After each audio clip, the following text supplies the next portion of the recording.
In this video, I'll show you how to factory reset your AirPods 4. So let's get started. First, open the case and make sure that both of them are inserted inside. Then you can close the case. Open it again, and everything that I'll show you next needs to be done quite quickly. So just imitate what I'm doing, okay? So I open the case, I'll double tap right in the middle here. Double tap, double tap.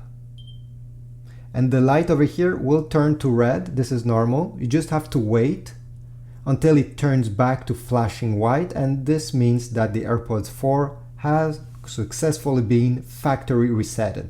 You can pair them with a new device and you'll be ready to go. So this is what you need to do. Just make sure when you double tap to do it quickly. If you wait like 2 seconds between each double tap, this will not work. I tried it in the past. You need to be quick for this action to actually succeed. So thanks for watching.